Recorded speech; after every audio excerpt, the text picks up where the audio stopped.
I think I've told this story before, but it's a good one. And to be honest, it's one that's worth repeating because what would I tell you? Well, what would you expect? That doesn't make any sense. But what would you expect to hear if I told you this whole Brexit nonsense, the whole thing that's driven Brexit, has happened before? And it happened sometime in, I believe, the 1800s. You may have heard of the Britain's Grand World Fair exhibition that happened down in London, where we built the big Crystal Palace. Now, few people are sort of aware of that event, or at least know that it happened.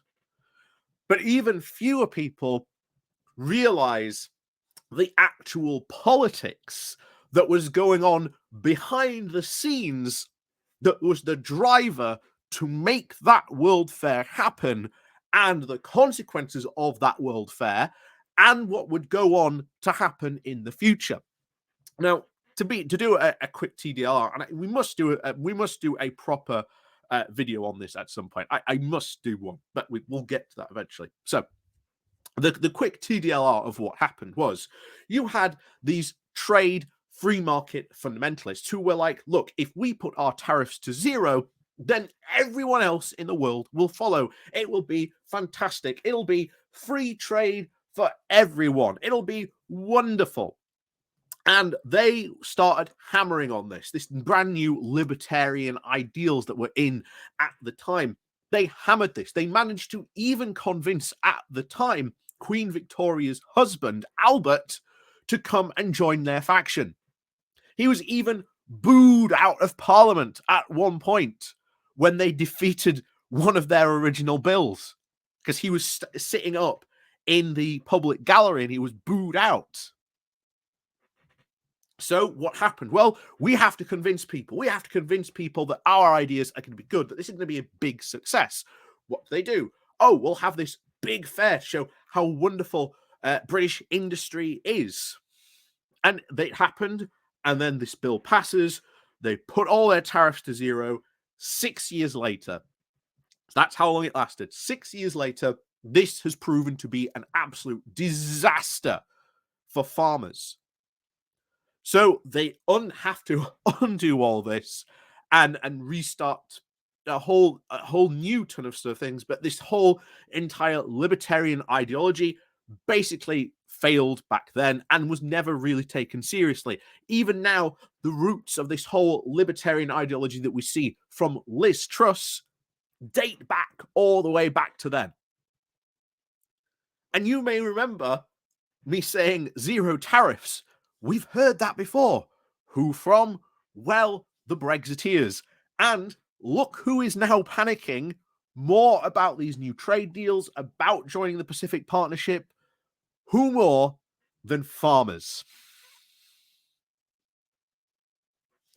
So today we are going to go get into what the egg industry is panicking about, because there is a new trade deal with Mexico being pursued.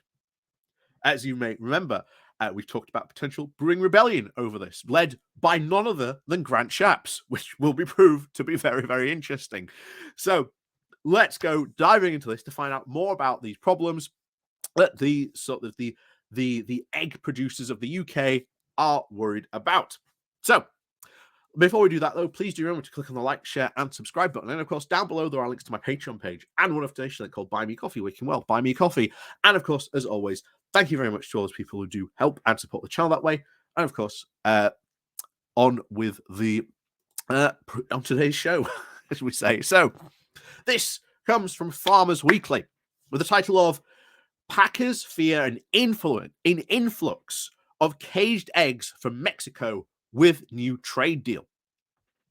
The UK egg industry has reacted with disbelief that the import tariff on eggs and egg products are to be phased out following the government's announcement that the UK is set to join the Comprehensive and Progressive Agreement for Trans-Pacific Partnership, or the CPTPP. The trade deal for which the UK government has now substantially concluded negotiations will lead to increased trade with 11 other countries, including Canada, Mexico, and Chile. Again, increased free trade, questionable. Uh, hmm. So, most farming organizations have given it a cautious welcome to the accord, seeing it as an opportunity to increase food exports. And here's the thing, this idea that it's going to increase food exports is ridiculous. Because think about what they are sending. They are sending perishable goods. You cannot expect to send eggs all the way to the Pacific and expect them to still be fresh. You know, this idea that we can send food long distances is balmy, and not without great cost and great expense, because you have to either freeze them or you have to find some way to preserve them, and that adds to the cost. So we have seen a lot of groups say, well, okay, yeah, we welcome it. They haven't been enthusiastic about this welcoming. There's been very few groups openly said this is an absolutely amazing, fantastic thing, unless it's the economic the IEA. And of course, we've said why that is in the past, because the free market fundamentalists, they want this. They want what the Pacific Partnership will do to the UK. And of course, this is going to be a disaster, because now they are phasing out a ton of tariffs, import tariffs. This means now more of not just our farmers, but UK industries are going to have increased competition from countries who have lower regulations, lower production methods, you name it. They will now be able to just send their products here at a very much cheaper price, and essentially, in some cases, flood the market. And this is what the egg producers in this article are really worried about. So, but with access to the UK market for certain sensitive products such as beef and lamb, they will only be phased out over time and subject to tariff rate quotas and permanent limits. This does not extend to eggs. Egg producers are particularly worried about the opportunities this will open for eggs from Mexico, as import duties are phased out over 10 years. So we've seen this before. A lot of this phasing out. The idea is, or at least the government's hope is, that in about 10 years' time, farmers will have adapted and adjusted. But that's not happening, because what do you want? Do you want them to just suddenly change and adapt over 10 years? That's some of them, that's just not physically possible. And what if they want to sort of continue in that egg production? They now have to face competition which they cannot compete against, because we have such high regulations, which then comes the argument, well, maybe we need to lower regulations. Maybe we need to bring back, egg battery or caged farming. And thus you see the lowering of food standards. The very standards that, well, these Brexiteers said, oh, it's okay, we've got all these really high standards. This won't affect us at all. So the British Egg Industry Council met with DEFRA ministers on Monday, arguing that the import tariffs should be retained, as Mexico produces over 99% of its eggs in cages, a system that was banned in the UK on cruelty grounds back in 2012. Unfortunately, the animal welfare standards did not hold sway, said its chief executive, Mark Williams. The government has instead chosen to prioritize economics over animal welfare. The negotiations worked on a basis that, as Mexico does not currently export to the UK, they are not a threat. They have missed the point that it's not today's trade we have concerns about, but future trade. And they are right. And here's the thing: if we don't have this trade already, why are we trying to pursue trade with Mexico? What is it? What about Mexico? What about Mexico first attracted to you to their low standards and their low working practices, Prime Minister? You know? This is madness that we are going to pursue this, and I keep on trying to I keep on trying to raise the alarm because I really don't think this has gotten through to people just how much joining this trade bloc and agreement is going to do so much damage to so many British industries. And what's so funny about this is a lot of this stuff that we're actually complaining about is a lot of the stuff what the Brexiteers used to make up and complain about the EU. That the EU doesn't allow for competition; it's too protectionist. Well, here you have a system here where, yeah, there is competition, but it's competition at a completely cutthroat level. There are no rules, no regulations to adjudicate. There is no sort of fair arbiter here. There is no European court system to judge who is fair, who's acting and following the rules correctly. Instead, it's the exact opposite. Companies will probably sue us, and especially sue the UK government if they see that any rules, regulations, or even policies or anything like that damages their profits. Well, then they can now sue the British government.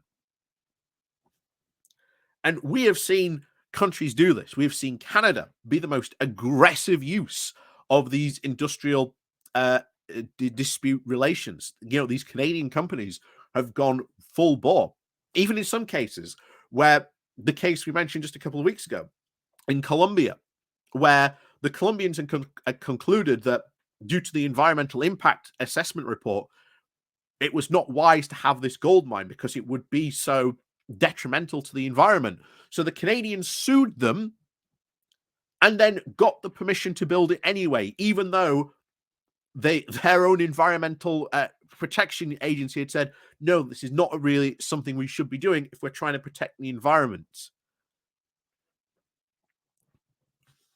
And yet this, we're being told, is an amazing opportunity to join. Canada only could do that because it was part of this progressive partnership, because of those rules. And that's what's so worrying about this. And yet, according to this, and Brexiteers, this is all just about trade. Oh, no, you don't understand. It's about something else. Or you don't understand. When the UK joins, this trade bloc will be worth X amount. Well, no, that's not how trade works. You know, this is going to be so worrying, and this to be honest should be brought up more and more, I think, very much so. And then this is the cream of this. So the UK's chief negotiator has suggested that the UK could use bilateral trade deals with Mexico to try and encourage higher standards in the country. And of course, what did the sort of Mark Williams have to say this? We can only be skeptical of these chances of any progress, as Mexico is a 99% conventional cage industry, said Mr. Williams. Why is Mexico going to change its farming practices to suit us? There is nothing like we had in the EU to make them, follow the rules or any regulations. And here's the thing. If we block these eggs from entering the country for any reason, then every single egg producer in Mexico can sue the British government. And by the way, you see here, call for a referendum on CPT membership. Currently, it's something at like 9,000. It's over 9,000 signatures. It's almost reached 10,000. This really needs to be shared. So please, like I say, I shared the link a couple of weeks ago on my YouTube thing. I think someone I'll try and remember if I can to put it down below in the comments. But please, please, please do share this. Raise the alarm about what this Pacific Partnership is, because it is not good.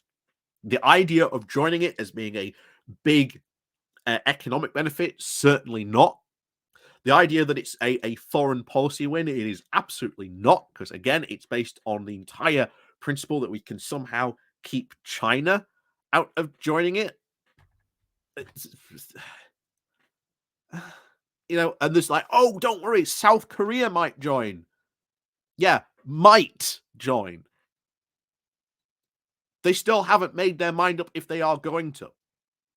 And I'm sure someone will correct me if I'm wrong, but I think joining this is actually seen as a big negative in like South Korean politics. Like, I'm sure someone will correct me on that, but I don't think they're going to be joining anytime soon. Or if they will, it's certainly a long way off. It's not as close as a lot of these proponents of the Pacific Partnership, at least in the UK, are making it out to be. So, yeah, and here's the thing. They're throwing UK farmers under the bus. And just as I said, the historic example, our original Brexit back in the 1800s, our grand experiment with free market fundamentalism lasted 6 years. Why? Because it undercut UK farmers to such an extent that they'd had enough. And they were threatening to sort of at that time to sort of very, very much, believe it or not, go to the Conservatives. And this was very, very much threatening at the time the Whig supremacy, as that period of history was known. So history, man, bizarre way of repeating itself, but yeah, here we are today, still on this. So, as always, thank you very much for watching. Please do remember to click on the like, share, and subscribe button. And of course, as always, thank you very much for watching. And of course, we'll see you all next time.